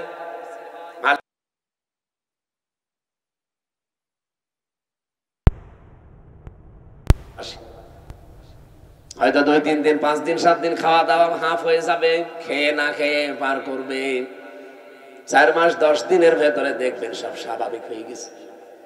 কি তাহলে আমার নিজের একা না, প্রত্যেকের জীবনে এইটা 4 মাস 10 দিনের ভেতরে ঠিক আমার শ্বশুর ম্যাডামের নিয়ে অন্য জায়গায় বিয়ে দিয়ে দেবে।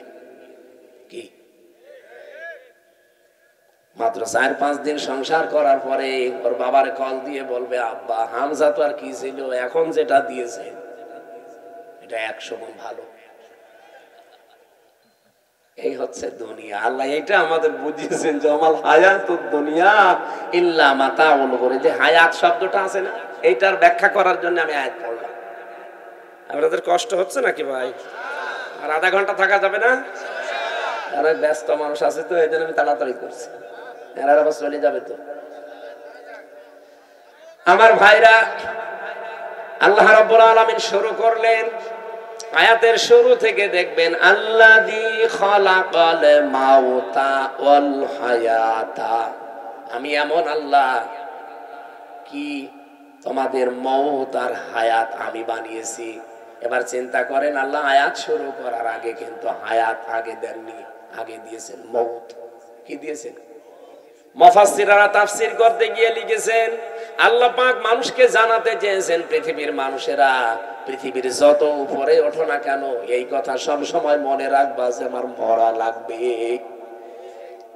কি করা লাগবে?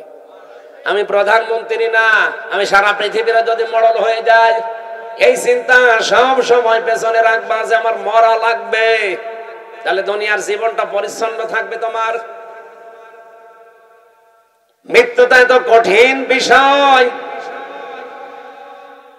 এই পৃথিবীর কোন মানুষকে যেহেতু ছাড়েন নাই, শ্রেষ্ঠ মানুষের নাম আমরা জানি মুহাম্মাদুর রাসূলুল্লাহ, তাকে পর্যন্ত মরণ ছেড়েছে। তাকে কিন্তু অফার দিয়েছিল আজরাইল এসে যে যতদিন থাকতে চান আপনি থাকতে পারবেন দুনিয়ার হায়াতে, এরপরে যখন আপনার ইচ্ছা হবে তখন আপনাকে আমি নিয়ে যাব। নবীজি জিজ্ঞাসা করলেন, ভাই আজরাইল, যদি আমি সত্যি থাকতে চাই কতদিন? যতদিন ইচ্ছা পারবেন, তারপরে মরা লাগবে। কারণ কুল্লু নাফসিন যায়িকাতুল মাউত, এটা সবার জন্য। বিশ্ব নবী তখন ডাক দিয়ে বলেন, ফেরেশতা, মরা যদি লাগে তখন এই নশ্বর দুনিয়ায় আমি আর থাকতে চাই না, আমার মাবুদের কাছে আমারে নিয়ে চলো। হযরতে আজরাইল নিজে বর্ণনা করেন যে আমি শুধুমাত্র তার বুকের উপরে হাতটা রেখেছিলাম, বিশ্ব নবী মুহাম্মদুর রাসূলুল্লাহ চিৎকার দিয়ে বললেন, হাত সরাও। হাতটা সরিয়ে ফেলেছি।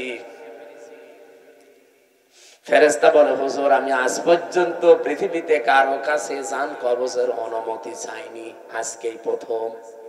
আপনি হাত সরাতে বললেন, আমি কিন্তু জানি আল্লাহর পরে আপনার স্থান। এত আসানি এত সহজে দুনিয়ায় কাউকে আমি কবজ করি নাই, যত আসানি শুধু হাতটা রেখেছিলাম। নবীজি বলেন, আজরাইল, এটাই যদি তোমার হাত রাখা হয়, মনে হচ্ছে উহুদ পাহাড় আমার বুকের উপরে রেখে দিয়েছে। আমি মুহাম্মদের শরীরে পৃথিবীর মানুষের তুলনায় ৭০ জন মানুষের শক্তি আমার শরীরে। এত শক্তি আল্লাহ আমার এই শরীরে দেওয়ার পরে তোমার হাত রাখলে যদি আমি হাত সরাতে বাধ্য করতে পারি, আমার আর সহ্য হয় না, উহুদ পাহাড় মনে হচ্ছে। আমার গুনাহগার উম্মত যারা দুর্বল, এদের কি আচরণ করবা? যত কষ্ট আছে দুনিয়াতে মরণের, সব আমার বুকের উপরে আজকে দাও। আমার এতিম উম্মত যারা আমার পরে দুনিয়ায় থাকবে, এদের মরণে এত কষ্ট দিও না। হযরতে আজরাইল ওই দিন একটা গ্যারান্টি দিয়েছিলেন, নবী আপনি চিন্তা করবেন না, আপনার উম্মত যদি পৃথিবীতে, কোরআনে কারীমের সূরা বাকারার 255 নাম্বার আয়াত, যেটা আয়াতুল কুরসি, এখানে 10টা ক্ষমতার কথা আছে আল্লাহর। আমি এমনিতে এটা সূরা মুলক পড়ি নাই। মুলক মানে ক্ষমতা, মুলক মানে রাজত্ব। এখানে 10টা বিষয় আছে। এই 10টা বিষয় যদি কোনো মানুষ নিজে পড়তে পারে ফরজ নামাজের পর, আর এই 10টা বিষয় যদি তার প্র্যাকটিক্যাল লাইফে আমল থাকে, এর উপরে যদি জীবন চালাতে পারে, আমি ফেরেশতা গ্যারান্টি দিলাম, মায়ের স্তনে মুখ লাগিয়ে মানুষ যেভাবে ঘুমিয়ে যায়, ঠিক ওইভাবেই সে ঘুমিয়ে যাবে। এরকম মরণ আমাদের দরকার নেই, বলেন? আয়াতুল কুরসিটার আমল চালাবেন, আর আপনি দেখবেন এর ভেতরে কি আছে।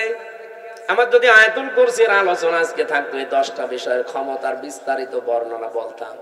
শুধু হাদিসটা বললাম, ফরজ নামাজের পরে সালাম ফিরিয়েই পড়বেন, আস্তাগফিরুল্লাহ আস্তাগফিরুল্লাহ আস্তাগফিরুল্লাহ 3 বার, আল্লাহু আকবার 3 বার, আল্লাহুম্মা আনতাস সালাম ওয়া মিনকাস সালাম এটা 1 বার, আর আয়াতুল কুরসি। কিছু না পড়লেও এগুলো মাস্ট বি পড়বেন। আর আস্তে আস্তে যদি এগুলো বুঝতে পারেন যে কি বলছেন, জীবনে যত বেশি সেট করতে পারবেন আপনার চলার প্র্যাকটিক্যাল লাইফে, জীবন চলার পথে, আপনি দেখবেন আপনার জীবন পরিচ্ছন্ন হতে আছে। ওই যে ফামান সুহসিহানিন নার ওয়া উদখিলাল জান্নাতা ফাকাদ ফাজ, আপনাকে সফল আল্লাহ করে দেবে। আস্তে আস্তে জাহান্নামের কাজ আপনি ছেড়ে দেবেন, জান্নাতের কাজের দিকে আপনাকে ঠেলে ঠেলে আল্লাহ দিয়ে দেবে। আমরা এরকম একটা সুখের মরণ চাই। এরপরের শব্দ ছিল আল হায়াতা, আল্লাহ হায়াত বানিয়েছেন। হায়াত কয় প্রকার? কোরআন শরীফ পড়ে আমি হায়াত পেয়েছি 5 প্রকার। প্রথম হায়াতে আমরা যেটা ছিলাম তার নাম আরমে আরওয়া, রূহের জগৎ, যেটা হযরতে আদম নবীর পৃষ্ঠদেশ থেকে আমাদের সবাইকে আল্লাহ একদিনে বের করেছেন। এইজন্য পৃথিবীর প্রতিটি মানুষের হায়াত সমান। এখানে এই তথ্য জানেন না অনেকে। দুনিয়ায় যত মানুষের আগে এসেছে, যত মানুষ এখন আছে, কিয়ামত পর্যন্ত যারা আসবে, সবার হায়াত সমান। এদিকে তাকান, সবার হায়াত সমান। আমি আপনাকে একেবারে শেষ পর্যন্ত মিলিয়ে দেব। আদম আলাইহিস সালামের পর থেকে দুনিয়ায় যারা এসেছে, তারা 1000 বছর, 950 বছর এরকম হায়াত পেত। তারা ওই সময় থেকে চলে গেছে। এরপরে যারা আস্তে আস্তে সিরিয়ালে আসছে, 150 বছর, 200 বছর, 50, 60 বছর পরে পরে চলে যায়, নতুন মানুষ আসে। এই যারা চলে গেল, ওরা কোথায় যাচ্ছে? এই যে হায়াত 5 প্রকার বললাম কেন? আল্লাহ পাক প্রথম হায়াত দিয়েছে আলমে আরওয়া, যেটা আমরা সবাই একসাথে ছিলাম। দ্বিতীয় হায়াতের নাম হচ্ছে আলমে বুতুন, যেটা মায়ের পেটে থাকা লাগে নির্ধারিত সময়, সর্বনিম্ন থাকা লাগে 6 মাস, সর্বোচ্চ 10 মাস 10 দিন, ওটা একটা নির্ধারিত পিরায়। এরপরে আরেকটা হায়াত আছে, তার নাম আলমে দুনিয়া, যেটা আমরা আছি এখন। এরপরে সামনে আরো 2টা বাকি আছে। একটা হচ্ছে আলমে বারজাখ, যেটা কবরের জগৎ বলে। অমিউ ওয়ারাইহিম বারজাখুন ইলা ইয়াউমি ইউবাআসুন। তোমাদের এরপরে একটা পর্দার আড়ালের জগৎ আসতেছে, তার নাম বারজাখ, কবর। এরপরে তোমাদের ওঠা লাগবে আলমে আখিরাত, আখিরাতের জগতে। কয়টা পেলাম জগৎ? বলেন বলেন। একটা অলরেডি পার হয়ে গেছে নাকি? 2টা পার হয়ে গেছে। একটা আলমে আরওয়া, আর একটা আলমে বুতুন, মায়ের পেট। সামনে আর 2টা বাকি আছে, মাঝখানেরটায় আছি। আরে আগে 2টা গেলে পরে 2টা থাকলে মাঝখানেরটায় থাকা যায় না। এবার একেবারে কিয়ামতের আগের 5 দিন আগে যে লোকটা আসবে দুনিয়ায়, সেও তো মারা যাবে। কথা বলে না কেন? আদম নবীর পরে যে লোকটা দুনিয়ায় এসেছিল, সে 900 বছর মনে করেন ছিল। এই 900 বছর পরেই তো এখন তার আলমে বারজাখ শুরু হয়ে গেছে, কবরের জগৎ। আর কিয়ামতের 5 দিন আগে যে লোকটা আসবে সেও তো কবরে 5 দিন থাকবে। এই যে আমি হায়াত সমান বললাম, প্রত্যেকের কেন বলেছি জানেন? আমরা তো সব একদিনে আদমের পেট থেকে বের হয়েছিলাম, কিন্তু আগে পরে আসার কারণে প্রত্যেকের কবরের জগৎ কিন্তু একই। হয়তো তারা আগে পাল্টিয়েছে, আমরা পরে আসতেছি। আমরা চলে যাওয়ার পরে যারা আসবে ওরা তো এখন ওই রকম কবরের জগতে আছে। বারজাখুন মানে কি? এই পর্দার আড়াল। এই যে পর্দা দেওয়া আছে, এর পেছনে যারা আছে ওরা সিরিয়াল করে আসবে, আমরা ওখানে চলে যাব। তাহলে পৃথিবীতে যত মানুষ এসেছে আসবে, এখন আছি, সবার হায়াত কিন্তু সমান। হয়তো দুনিয়ার হায়াত একটু কম বেশি হয়, তাও 5 বছর, কেউ 10 বছর, কেউ 50-100 বছর। কিন্তু আলমে আখিরাতের যে জগৎ, বারজাখের জগৎ, আলমে যেটা ওই যে কি আরওয়ার জগৎ, রুহের জগৎ, এগুলো সবার জন্য সমান। এই 5টা হায়াত আল্লাহ আমাদেরকে দিয়ে বলেন কেন দিলাম? এই মাঝখানের হায়াতটা জানো, দুনিয়ার জগৎ যেটা, লিয়াবলুয়াকুম আইয়ুকুম আহসানু আমালা। আমি আল্লাহ দেখতে চাই তোমাদের ভেতরে এই ছোট্ট হায়াতে সবচাইতে ভালো কাজ কে করে আসতে পারো। আল্লাহ কি কাজ দেখতে চেয়েছেন? আল্লাহ আকসারু আমালা দেয়নি যে বেশি কাজ, না, আল্লাহ ভালো কাজ চাই। বিশ্বের অন্যান্য দেশে ঘুরলাম, তারা যতটুকু কাজ করে কাজটা ভালো করে, এজন্য টেকসই হয়। আমাদের দেশে কাজ বেশি হয়, কাজটা ভালো হয় না, এজন্য টেকসই হয় না। বঙ্গবন্ধু টানেলে এখনই পানি আরম্ভ হয়েছে। পরশুদিনও আমি আসলাম, চট্টগ্রামের বঙ্গবন্ধু টানেলের নিচ দিয়ে এখন পানি উঠতেছে বাম পাশ দিয়ে। 100 বছরের টার্গেট নিয়ে বানানো। এই যে পাবনা আর উপরের এই যে কি ব্রিজ যেন, এটা কত বছর চলছে বলেন? ওর নিজের মেয়াদ শেষ হয়ে গেছে, তারপরও যা সেটাই আছে। আপনার তো কাজ আল্লাহ বেশি চাই না, দুনিয়ায় কাজ চাই, ভালো কাজ। কি চাই? আল্লাহ জানে আকসারু আমালা দেয়নি যে বেশি বেশি কাজ করো না, কাজ আপনি অল্প করেন, কিন্তু কাজটা যেন, আরো জোরে বলেন, আহসানু আমালার ব্যাখ্যায় আমি আর একটা জিনিস পেয়েছি।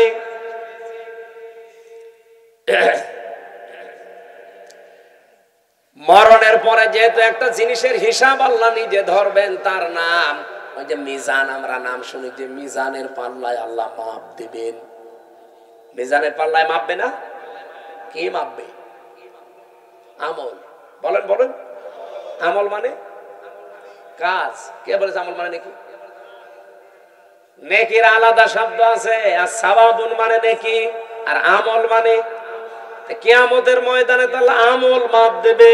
আমল মানে আবার বলছি বাংলায়, বলেন বলেন, আর একবার বলেন ইংরেজিতে ওয়ার্ক। খুব ভালো করে এই বিষয়টা নিজের সিরিয়ালে মিলাবেন, আপনার জীবন পাল্টিয়ে যাবে। আল্লাহ বেশি কাজ চাইনি, ভালো কাজ চেয়েছে। কেন? যেহেতু মরণের পরে আপনার কাজ মাপা হবে। আমার এবার প্রশ্ন এই দুইজনের কাছে, আর এখানে যারা আছে আলেমরা তাদের কাছে। সারা জীবনই শুনে আসলাম যে কিয়ামতের দিন আল্লাহ মাপ দেবে আমল, কাজ। আর কি দিয়ে মাপবে? মিজানের পাল্লা দিয়ে। মিজানের পাল্লা মানে দাড়ি পাল্লা। এটা শুনিনি? কিয়ামতে যে আল্লাহ মাপবে কিসের পাল্লায়? দাড়ি পাল্লায় মাপবে। কোরআন হাদিসে কোন জায়গায় পড়িয়েছেন যে দাড়ি পাল্লায় আল্লাহ মাপবে? আর আপনার কমন সেন্স নেই? এই যে এই স্টেজটা যদি এই ভাইকে বলি এটা একটু মেপে দেন, উনি দাড়ি পাল্লায় তুলে দেবে। এটা মাপার জন্য আলাদা একটা যন্ত্র আছে। কি দিয়ে মাপবে? ফিতা দিয়ে। কথা বলছে দেখেন। এই যে পানির বোতল দিয়েছিল, এখন যদি বলি ভাই পানিটা মেপে দেন, ফিতা দিয়ে মাপবে। কি দিয়ে? ওটা দাড়ি পাল্লা আছে, স্ক্যান আছে। আমার এখন জ্বর এসেছে, ওনারা যদি বলে ভাই মেপে দেন, পানির বোতল দিয়ে দেবে। কি দিয়ে? প্রত্যেকটা জিনিস দুনিয়াতে পরিমাপ করার যন্ত্র আছে। প্রতিটি জিনিস মাপ দেওয়ার আলাদা আলাদা যন্ত্র পাবেন, আর আলাদা আলাদা তাদের নামও আছে। এ পর্যন্ত বোঝেন কিনা? কিয়ামতের দিন যেহেতু আল্লাহ আমল মাপবে আমরা সবাই জানি, আর আমল মাপে দাড়ি পাল্লা দিয়ে যে 5 কেজি কাজ কোনোদিন 5 কেজি হয়? কি মাপবে? যেহেতু আমল আল্লাহ মাপ দেবে, এটা দাড়ি পাল্লা দিয়ে কেউ আমল মাপে না, কোনো পাগলও মাপে না। আমল বা কাজ, ওয়ার্ক, এটা মাপতে হয়, পরিমাপ করার আলাদা যন্ত্র আছে, তার নাম গুরুত্ব। কাজ মাপতে হয় গুরুত্বের ভিত্তিতে। আপনি কি নতুন শুনছেন? জীবনে কোনোদিন তাফসীর পড়েননি নাকি এইভাবে পড়েননি? কিয়ামতের দিন আল্লাহ মাপ দেবে, আমরা সারা জীবন শুনে আসছি আমল, আর মাপ দেবে কিসে? মিজানের পাল্লায়। মিজান মানে যত তাফসীর আছে, যত অভিধান আছে আরবি পৃথিবীতে যত আছে নিয়ে আসেন। কোন জায়গায় মিজান মানে দাড়ি পাল্লা লেখা আছে? আছে। মিজান মানে মানদণ্ড, মিজান মানে ন্যায় বিচারের প্রতীক। এই জন্য হাইকোর্টে দেখেন সরকার একটা দাড়ি পাল্লা টাঙিয়ে রেখেছে, দেখেননি? হাইকোর্টে যেয়েছেন কোনোদিন? দাড়ি পাল্লা টাঙানো আছে। দাড়ি পাল্লা মানে কি? জামাত ইসলামের দাড়ি পাল্লা না। সরকার দেশের মানুষকে বোঝাতে চায় যে বাংলাদেশের কোন জায়গায় যদি ন্যায় বিচার না পাও, এই হাইকোর্টে আসলে ন্যায় বিচার পাবে। এই দেখো তার প্রতীক, দাড়ি পাল্লা দিয়ে দুই দিকে পাল্লা, একটাকে একদিকে ঝোলা আছে, সমান্তরাল করা, একেবারে সমান সমান। এখানে এসে ন্যায় বিচার পাবা, এটা ন্যায় বিচারের প্রতীক। কোরআনে কারিমে আল্লাহ এরকম একটা আয়াত দিয়েছেন সূরা হাদীদের 25 নম্বর আয়াত, লাকাদ আরসালনা রুসুলানা বিল বাজ্জিনাত ওয়া আনসালনা মাআহুমুল কিতাবা ওয়াল মিজান লিয়াকুমান নাসু বিল কিসতি। এখানে তিনটা বিষয় আছে। অবশ্যই আমি দুনিয়াতে রাসূল পাঠিয়েছি, এক নম্বরে।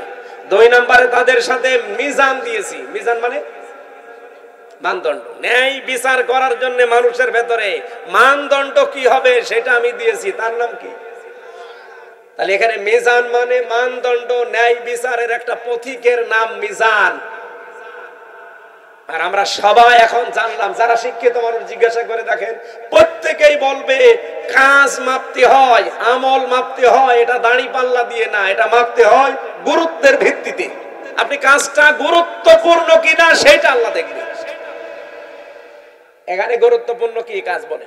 এই যে স্টেজের গুরুত্বপূর্ণ হচ্ছে খুঁটি আর সামিয়ানা। এই খুঁটি আর সামিয়ানা যদি না থাকে, গুরুত্বপূর্ণ এই দুইটা, এই স্টেজের কোনো দাম আছে? আর কেউ স্টেজ বলবে? কিন্তু গুরুত্বহীন অনেক জিনিস এখানে আছে। কি? এই যে এখানে যে রেহানটা আছে, এটা যদি না থাকে কেউ স্টেজ বলবে না।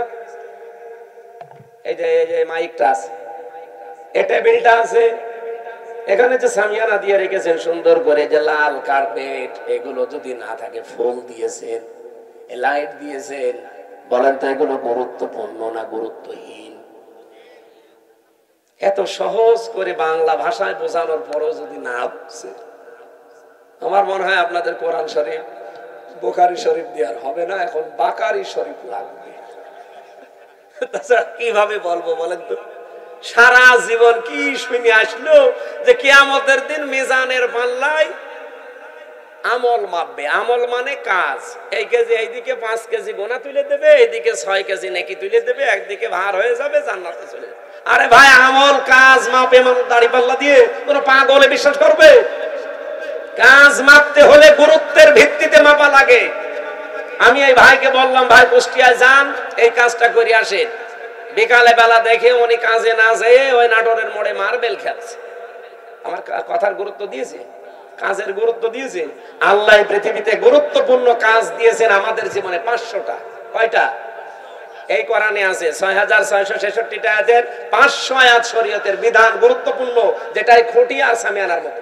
এটা না থাকলে যতই আনুষঙ্গিক কাজ করেন, একটা কাজের মূল্য থাকবে না। কারণ খুঁটি নেই, সামিয়ানা নেই, জীবনে এখানে কেউ আসবেও না স্টেজ বলি। আমি আশা করি কথা কি বোঝাতে চাই আপনি বুঝেছেন। জীবনের গুরুত্বপূর্ণ এই কাজগুলো আজ আমাদের নেই। গুরুত্বহীন যেগুলো, এই টিস্যু বক্স, এইটা, এই যে সামিয়ানা, এই যে মাইক, এই কার্পেট, এগুলো না হলেও চলে। হয়তো ওইগুলো নিয়ে আমরা আজ মারামারি করছি। বলেন, ওইগুলো নিয়ে আজ বাংলাদেশে মারামারি, শুধু দল বিদলে বিভক্ত। অথচ এই 500 আয়াত নিয়ে কোনো জায়গায় মারামারি হয় না। এই 500র ভেতরে একটা আইন হচ্ছে আল আকিমুদ্দিন ওয়ালা তাতাফাররাকু ফি। এই জমিনে আল্লাহর দিন কায়েম করা লাগবে, এখানে কোনো ফতোয়াবাজি চলবে না। এই জায়গায় কোনো ফতোয়া নেই, যত ফতোয়া সব মাথায় টুপি কয় গলি দিয়েছেন এটা না। আরে রাজশাহী, চাঁপাইনবাবগঞ্জ, নওগাঁ, নাটোর এগুলোতে আরো বেশি। আমিন জোরে বলবেন, আসতে বলবে, এই নিয়ে মারামারি করে। গুরুত্বপূর্ণ কাজগুলো আগে করেন, কারণ কিয়ামতে আল্লাহ এইটাই মাপবে। মানুষের কাজ মাপতে হয়, আমল মাপতে হয়, গুরুত্ব কি, গুরুত্বের সাথে গুরুত্বহীন না গুরুত্বপূর্ণ, এইটা আল্লাহ দেখবে। আল্লাহ আমাদেরকে যেহেতু গুরুত্বপূর্ণ কাজ করার জন্য 4টা বিষয় আমি এখানে পেয়েছি। কোন কাজ আপনি আমি ভালো মনে করলে হবে না, এটার জন্য শর্ত 4টা। কাজটা ভালো কিনা শর্ত কয়টা? 1 নম্বরে কাজের জন্য জ্ঞান থাকা লাগবে, যেটা আমরা আরবিতে এলেম বলি। যে কোনো কাজ হাতে নেওয়ার আগে দেখতে হবে ওই বিষয়ে লোকটা জ্ঞানী কিনা। বাংলাদেশে এমন এমন মন্ত্রী ছিল, সারা জীবন পড়েছে আইন নিয়ে, আর তারে দিয়েছে খাদ্য মন্ত্রী, ওই যে টাকটা গম চুরি করেছে। আরে ভাই, যে বিষয়ে পড়েছে আপনি তারে সেই বিষয় দেন। ও পড়লো সারা জীবন আইন নিয়ে, ওরে আপনি খাদ্য দিয়ে রেখেছেন, ও খাদ্যের কি বুঝবে? আমার কথা কি রাগ হচ্ছে? 2 নম্বরে নিয়ত থাকা লাগবে। এটা দুনিয়ার লোক দেখানোর জন্য আপনার হলে হবে না, এটা হওয়া লাগবে কার জন্য? এই জন্য যারা কালেমা পড়ে লা ইলাহা ইল্লাল্লাহ, তাদেরকে আল্লাহ শিখিয়েছেন, তুই বল কুল ইন্না সালাতি ওয়া নুসুকি ওয়া মাহইয়ায়া ওয়া মামাতি লিল্লাহি রাব্বিল আলামিন। সূরা নাম 8 নম্বর পারা 9 নম্বর পৃষ্ঠা 9 নম্বর লাইনের 163 নম্বর আয়াতে আছে, তাফসিরে ফি জিলালিল কোরআন। আল্লাহ বলেন, নবী আপনি বলেন, আমার নামাজ, আমার কোরবানি, আমার বেঁচে থাকা, আমার মরে যাওয়া দুনিয়ার কারো জন্য না, সব আমি আল্লাহর জন্য করি। নিয়তটা পাকাপাকি করা লাগবে, লোক দেখানোর জন্য করলে হবে না ভালো কাজ। 3 নম্বরে ধৈর্য লাগবে। কি লাগবে? আর এখন মুসলমানদের সবচাইতে বড় সম্পদ এখন পৃথিবীতে এইটা, ধৈর্য ধারণ করা লাগবে।